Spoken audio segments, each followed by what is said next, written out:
যে যে কোম্পানির বিরুদ্ধে এমডির বিরুদ্ধে অভিযোগ ওই পত্রিকাগুলি কোনো নিউজ করে নাই। তাহলে আপনারা কম্প্রোমাইজ সাংবাদিকতা করছেন। তাহলে কম্প্রোমাইজ সাংবাদিকতা জানতে চাচ্ছি যে কর্পোরেট মালিকানাধীন যে এই মিডিয়ার যে সাংবাদিকরা তারা তাদের দায়িত্ব ঠিকভাবে পালন করছে কিনা। আপনি অনেক এক্সপেরিয়েন্স একজন সাংবাদিক, তো আপনার কাছে আমি জানতে চাচ্ছি যে এই বিষয়টা তারা সামরিকভাবে তারা যেভাবে তারা আমাদের সামনে তুলে ধরলো, আপনি কি একজন সাংবাদিক হিসেবে গর্বিত তাদের এই আচরণে, নাকি বসুন্ধরার টাকা খেয়েছে তারা? কারণ আমরা শুনেছি যে 60 কোটি টাকার বন্টন হয়েছে।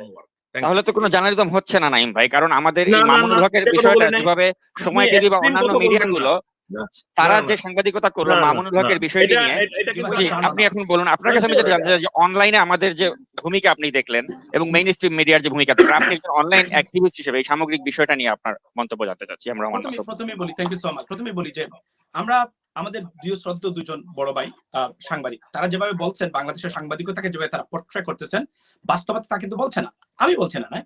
পাবলিক পারসেপশনটা আপনি দেখেন, এখানেই দেখেন, সব জায়গাতে দেখেন, সাংবাদিকরা সবচেয়ে গালি খাওয়ার এই মুহূর্তে উপলব্ধ। ওয়াই?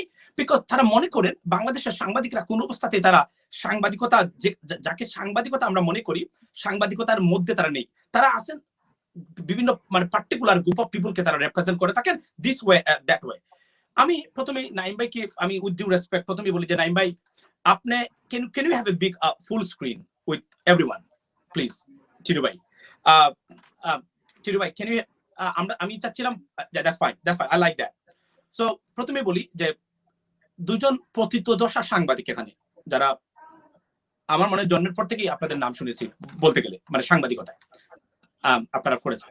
আচ্ছা, প্রথমেই নাইম ভাই, আমি আবার বলেছি যে আমরা এখানে শিখতে এসেছি, কিন্তু আপনার কাছে সবচেয়ে দুঃখজনক যে ব্যবহারটা আমি সেটা পেয়েছি যে you are become very intimidating to our anchor.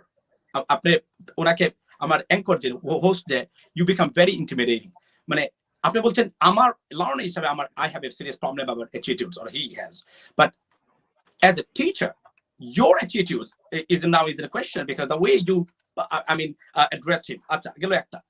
দুই নম্বর, যে বাংলাদেশের সাংবাদিকতাতে আমরা জানি এখন হচ্ছে সোশ্যাল মিডিয়া থেকে সোর্স নিয়ে সাংবাদিকরা সাংবাদিকতা করে। আর আপনি বলছেন তাহলে যদি সাংবাদিকতার এতটাই গোল্ডেন এজ আপনার পার করে যাচ্ছেন, তাহলে 152 কেন 100 আউট অফ 180 কান্ট্রিজ বাংলাদেশের জার্নালিজম। এর মানে যদি আপনি ইন্ডেক্সকে বিশ্বাস করেন, আপনার কথাই ধরে যাচ্ছি, এর মানে হচ্ছে বাংলাদেশ সোমালিয়ার লেভেলের জার্নালিজমে আপনারা আছেন। You are like as a Somalian journalist, honestly speaking, don't take me wrong, because if you believe in this kind of index, বাস্তবতা বলছে আমি বাংলাদেশের সাংবাদিকতাকে 180-র মধ্যে 70-এর উপরেই রাখবো। যে হচ্ছে ধরুন আপনার ভূমিকা, আপনি যখন আল জাজিরা রিপোর্টটা নিয়ে প্রশ্ন করেছিলেন, ব্লান্ক কোয়েশ্চেন করেছেন ওই রিপোর্টের উপরে যে এটা ইনভেস্টিগেটিভ জার্নালিজম না, but you didn't able to portray what is investigative journalism about. You didn't say anything. এবং তারা প্রশ্ন করেছেন যে আপনি কি কখনো ইনভেস্টিগেটিভ জার্নালিজম জীবনে করেছেন কিনা? যদি আপনি না করে থাকেন তাহলে একটা ইনভেস্টিগেটিভ জার্নালিজম, কারণ আপনার সরকার যাদেরকে আপনারা রিপ্রেজেন্ট করে থাকেন তাদেরকে তারা আঘাত করেছে, এজন্য আপনারা উঠে পড়ে লেগেছেন এটাকে কিভাবে ডিসমান্টল করা যায়, আন্ডারমাইন করা যায়, আন্ডারগ্রেড দেওয়া যায়, এটাতে করেছেন আপনারা। কিন্তু মানুষ চেষ্টা করেছেন টপ টু বটম জার্নালিজম বা বাংলাদেশের নিউজ হাউসগুলো, আমার কথাগুলো শুনবেন একটু, আমি তারপরে আপনি উত্তর দিবেন, কিন্তু কাজ হয় না। মানুষটা বুঝে গেছে, মানুষের মুখ বন্ধ, মানুষ কথা বলতে পারছে না। আপনারা বলছেন যে আপনারা বলে যাচ্ছেন, আপনি নাইম ভাই কি বলেন, আপনি যদি peoples perception, if you look at them, I don't know, do you see that? Do you read the comments everywhere about you? I'm sorry, because very bad. Your reputation is seriously at a risk. Now you are happy. Why? Because public blaming you, but government praising you. That's a good thing about you.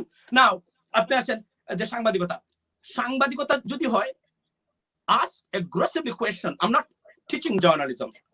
I'm saying the real term that we normally come to know from you or other journalistic works. Ask aggressively, get the answer, spread it to the people. Did you do it recently, last 10 years?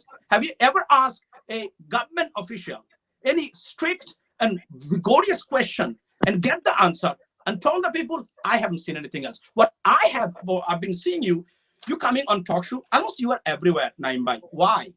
আপনি কি মনে করেন আমরা বুঝি না এগুলা? কেন আপনি সব জায়গাতে? কেন you have a power, opportunity? Why there are many? Why Matiur Rahman Chaudhary, he doesn't have any opportunity? Why other journalists, they don't have any opportunity to come on Facebook or any other, and they can't talk? Because why? You know that you have a blessing of the government. Everyone knows that.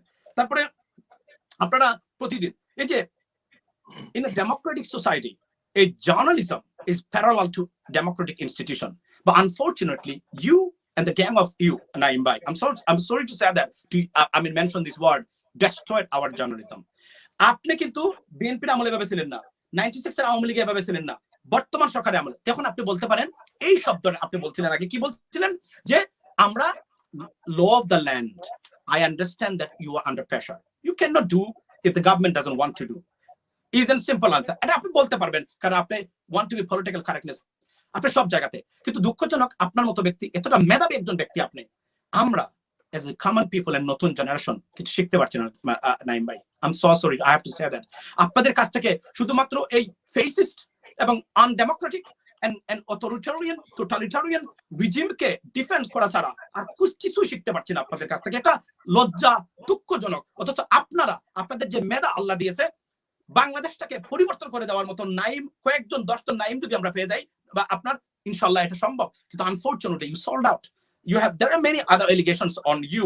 I'm not getting into this right now, but আমি আপনাদেরকে বলছি, আপনি এই কথাগুলো দেখেন আমাদের ডেমোক্রেটে। Have you ever asked any আপনার বর্তমান সরকারের কোন অফিসিয়ালকে যে আমাদের গুড গভর্নেন্স কোথায় গেল, কোথায় আমাদের জুডিশিয়াল সিস্টেম, কেন আমরা নির্বাচনে বাংলাদেশের মানুষ ভোট দিতে পারে না? Aggressively, have you asked anyone? Can you give me one single example reference? You can't, Naim, but I know that. Because why? আবার বলছেন law of the land. This is not a law of the land. এবং একটা কথা এখানে বলেছেন যে journalism যে সার্কুলেশনের ব্যাপারটা আপনি বলছেন যে সার্কুলেশন, আপনার সার্কুলেশন ম্যানেজ করে জার্নালিজম করতে হয়। If you have to do journalism on the basis of circulation, what kind of journalism is this? It's not a journalism. It's representing someone else, group of criminals in the name of journalism. That's the second question. তারপরে আপনি বলছেন যে এই আপনি কিন্তু প্রায় 10টা প্রশ্ন করছেন। না না, আমি referring to number 2. You are not. আপনি 10টা প্রসঙ্গ এনেছেন। আমার কোনো সমস্যা নাই, আপনি বলেন। হ্যাঁ, আর শেষ করেন আপনি, কারণ আপনি অনেকগুলি বিষয় তুলেছেন। মুস্তাফা ফিরোজ ভাই একটা কথা বলেছেন, I'm sorry, I have to উনি বলেছেন যে আমেরিকার মানে গণমাধ্যম স্বাধীন না।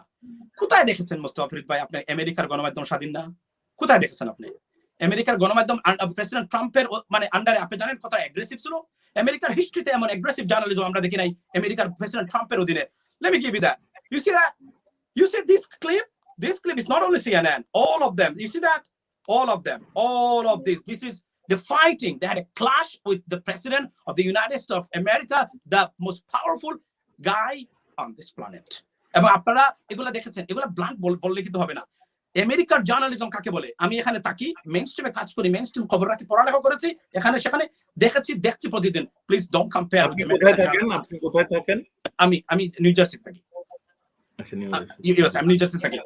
এটা কোনোদিনই আমি মানবো না। তারপরে আমি আপনাদের দেখুন এই কথাগুলো আমি আপনাদেরকে বলতে যাচ্ছি। তারপরে আপনি বললেন যে বিএনপির পক্ষে কথা বলতে হবে। আপনার মুস্তাফা ফিরোজ ভাই বলেছেন আপনাকে যে বিএনপির পক্ষে বলেন আমরা it's a joke in the name of journalism.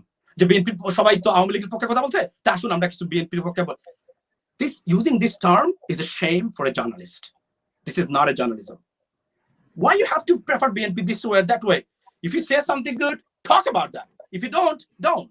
That's your work as a journalism.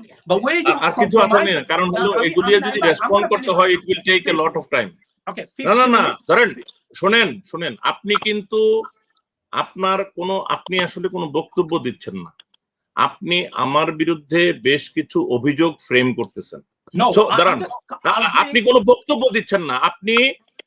আপনি যা করতেছেন এটা আমেরিকার নিউ জার্সি থেকে বসে এটা করতেছেন। এটা আমেরিকার নিউ জার্সি থেকে বসে এরকম করা সম্ভব। আপনি করেন আপনাকে আমি সুযোগ দেব রেসপন্স করার। আমরা আগে আপনি সুযোগ দিলে হবে না, আমার আবার আরেকটা কাজ আছে, এই জন্য আমি তাড়াতাড়ি করতে হবে। জি না অসুবিধা নাই, আপনি অনেকগুলি প্রশ্ন করেছেন তো। You've been speaking 50 minutes. I was just watching you and বলছেন মুক্তিযোদ্ধার সন্তান হিসেবে। না you did not necessarily watch me. you have interrupted me মানে dozens of times. But no apology, no problem. আমি শুধু বলছি আমারও একটু টাইম কনস্ট্যান্ট আছে। আপনি যেহেতু আমার ব্যাপারে পার্সোনাল ইস্যু এনে ফেলেছেন, আমি একটা রাইট থাকবে রেসপন্ড করার। আপনি যেন তাড়াতাড়ি শেষ করেন। উইথ ডিউ রেসপেক্ট আমি বলছি। তারপরে বলছেন আমাদের দীপু ভাইও মুক্তিযোদ্ধার সন্তান হিসেবে তার বিচার চাওয়ার অধিকার আছে। ওয়াই মুক্তিযোদ্ধার সন্তান হিসেবে শুধু বিচার চাওয়ার অধিকার আছে? কেন কেন সাধারণ মানুষের বিচার চাওয়ার অধিকার নেই? শুধু মুক্তিযুদ্ধ এই শব্দটা কেন আপনারা এখানে নিয়ে আসেন যে মুক্তিযুদ্ধের সন্তান হিসেবে তাকে বিচার চাইতে হবে, বিচার চাইতে হবে, বিচার পাইতে হবে? আরেকটা জিনিস, এই যে জার্নালিজমের যে হচ্ছে, আপনি বলছেন প্রথমেই যে আমরা খবর পেয়েছি, আমি প্রথম ব্যক্তি বসুন্ধরা গ্রুপের বিরুদ্ধে লাইভ করেছি, প্রথম ব্যক্তি সোশ্যাল মিডিয়াতে, যখন আপনারা এই নিউজটা ভাঙেননি মানে এই বিষয় নিয়ে। তারপরে নাগরিক টিভি, এই যে নাগরিক টিভি দেখছেন সবচেয়ে বড় ভূমিকা পালন করেছে এই ঘটনাতে, ধারাবাহিক প্রক্রিয়ায় এই ঘটনাটা যদি আমরা সোশ্যাল মিডিয়া না থাকতো এই ঘটনার মুখ আলোর মুখ কখনোই দেখতো না। আপনি বলতে পারেন নাই ভাই, কারণ আপনাকে বলতে বাংলাদেশটাকে বসে এগুলো বলতে হবে, আপনাকে না বললে আপনাদের অসুবিধা আছে। আমরা we know that, and you mention earlier. শেষ করেন, শেষ না করলে আপনার কল্পনা করেন একজন ব্যক্তি, আমি আপনাকে দেখাই, উনি প্রস্টিটিউট ছিল কি ছিল না, I don't care, she is a citizen of Bangladesh, she been killed or murdered, she should get the justice. Is in simple term, why should you say that সে খারাপ ছিল? তার গানের ভিডিও ধিক্কার জানাই সেই সব জার্নালিস্ট, পীর হাবিবুর রহমানের মতো জার্নালিস্ট। এবং